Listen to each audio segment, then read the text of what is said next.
Hey team, welcome back to the channel. My name's Wayne, aka Daddy Bear Grills, and today we're back in my woods, Lizzie's yard in the heart of Kent, and we are going to cook up a campfire feast. We have got a beautiful picanha here from John Davidson's Butchers up in Scotland. It's my favourite cut. Picanha is my favourite cut, my favourite steak from the cow, and it's the rump cap. It's from the butt. Okay, picanha in Spanish is cattle prod, and that's where it's come from. The Brazilians created this cut called the picanha, but it's also known as the rump cap, and just a rump steak like that. It's got a beautiful fat cap on it.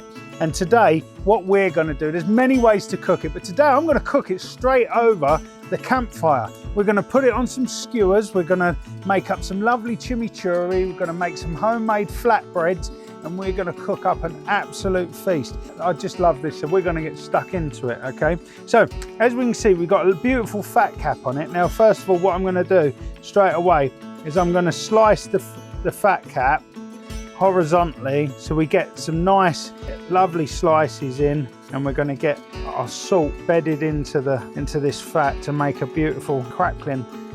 All I'm going to do now is get some good Maldon sea salt. We're going to put it on their livery because we're going to cut them into steaks, you see. So once we've cut it into steaks, there's not going to be that much surface area on it. With this, like if you were cutting it into steaks, you'd cut with the grain, and you'd cut it that way so you get nice, so you cook it with the grain. But because we're going on the skewers and we're going to slice it off like a kebab almost, yeah, you want to go against the grain so you get it a beautiful, tender, juicy cut, okay? It's got to be juicy, but you're going to get it nice and tender by cutting against the grain. So I'm going to cut this just along here, and we can see, yeah, that we've gone against it. There we go, the grains running through that way. So we're going to cut these into probably to about inch thick.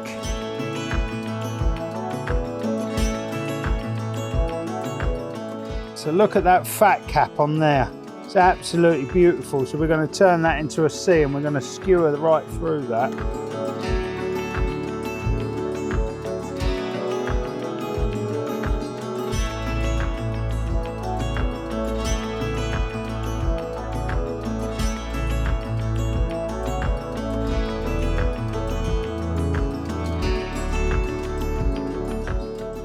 So we've got our steaks now cut. Now what we've got to do, the fire's going, but I just need to set up the fire with our Y sticks and where the skewers are going to go, and then we'll get skewered up and we'll get going.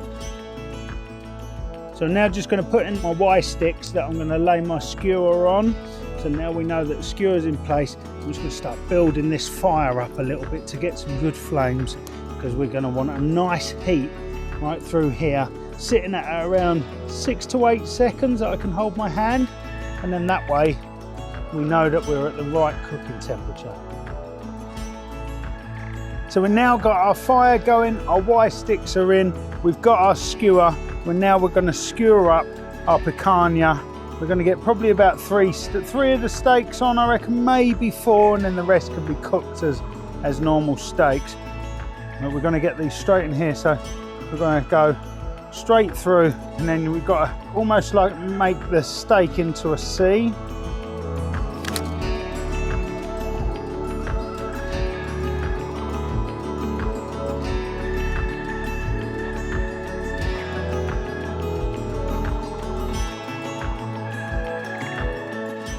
So all we need to do now is add some salt all over it, flaky sea salt, because it's only going to create the crust. So we're going to salt it all over. There we go. So we're going to get this now sitting fat side down and start rendering over the fire. Let's go.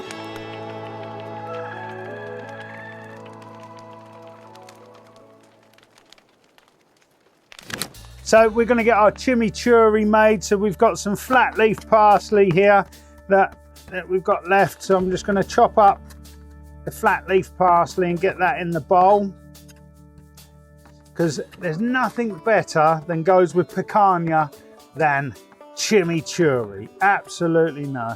And it's so simple. It's literally flat leaf parsley, garlic, dried oregano, red chili, lemon, red wine vinegar, olive oil, and a bit of salt. You can play with it, you can char your chilies, you could char some peppers, you can add all sorts. There's loads of different ways of doing chimichurri, but this is a basic one, and this is the way I like doing mine. Now with chimichurri, like some people will put their chimichurri into a blender, but I like mine being lumpy, so it's nice and lumpy as it goes over the meat. Because what the idea of it is, with the acidity through the vinegar and everything that's in the chimichurri and it breaks down the fatty bits of meat, so your meat is absolutely delicious. It just breaks it down when you're eating it. So there's our parsley. So we've got some dried oregano, so I'm probably going to put half the same amount of what I did with parsley in there. We're going to have a red chili. So all I'm going to do is just slice. I am going to dice the chili up.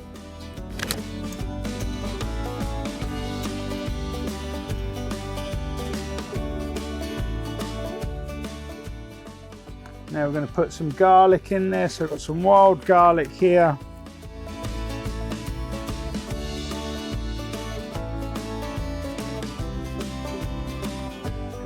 So we've got our parsley, dried oregano, garlic, chili in there.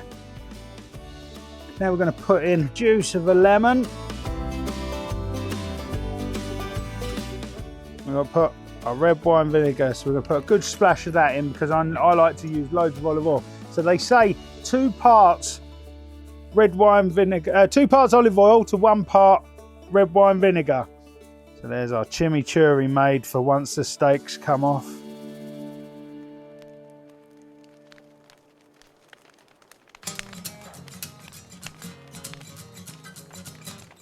So now we're going to make our own flatbreads. Easy flatbreads, no yeast, don't need any of that. All we need is bread flour or pizza flour. It's probably better if you can get it, but I've got strong white bread flour, Greek yogurt, and baking powder is going to be our raising agent, and we're going to put a bit of salt in. So we're going to have 250 grams of white bread flour. So there we go, we've got 250 grams of flour. We're going to get 175, I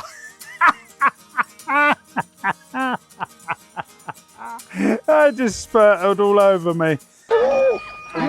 We're going to put 175 grams of Greek yogurt in, a teaspoon of baking powder, and a good sprinkle of sea salt.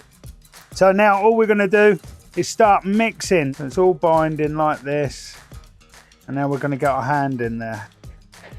Once we've got it into our dough like this, literally going to just start kneading it.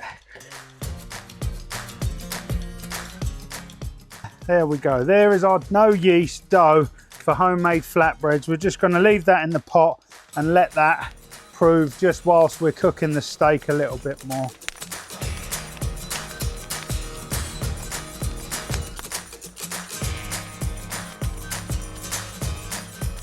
So now we're gonna get our flatbreads. So the steak is nearly ready. So we're gonna get our flatbreads ready. So with this, we're gonna have to put a little bit of flour down just so we've got some bind on it where we're going to roll.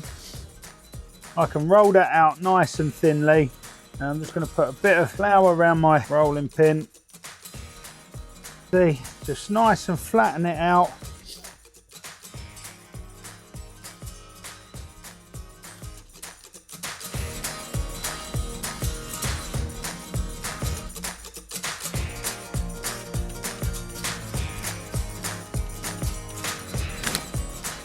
A nice bed coals here. We're going to put our flatbread straight on these.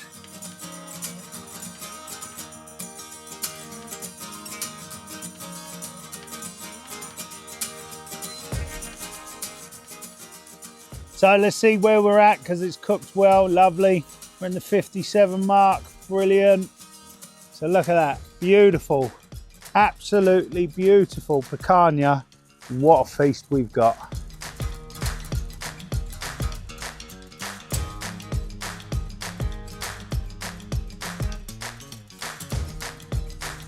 So there we go, we got our beautiful picanha flatbreads. I love this, this is my favourite cut, especially cooked over fire. And we've cooked it on the campfire as well, on the skewer, slowly, let it take on some smoke and the flames that have kissed it. We've put it with some, the flatbreads directly on the coals as well, which is incredible, taking all that flavour. So much wood-fired flavour, it's unreal. So let's see how we've done. So I'm gonna roll it up because it is dripping everywhere.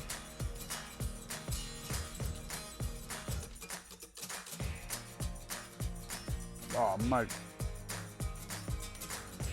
knocked it out the park. That, perfect. The chimichurri breaks through, the beautiful, you can taste the fat cap into the meat, it's incredible. Get yourself, try this. Get out in the woods, get outside, light the fire, get your head all in the game. Get out and just have a nice bit of peace and quiet and cook a good bit of steak over fire, and it's going to bring peace to you like you would not believe, and happiness, and make you smile. So guys, if you haven't already, hit that subscribe button, as we tell you every week, because that is the only way that we can make this channel grow. Put in the comments what you'd like to see me cook here in Lizzie's yard, and they're funny, challenge me, give me something to challenge me, and we will get them cooked, because we like a challenge, we like some fun. And we'll cook up something delicious in the woods. And as you know, we've got a couple of spaces left on our live file cooking woodland experiences here down at Lizzie's yard. If you're interested in them, then simply comment below the word fire and we'll reach out and we'll book you in so you can come and spend a day in the woods with me, chopping wood, cooking beautiful food like this. Until then, I'm going to dive into this. See you next week.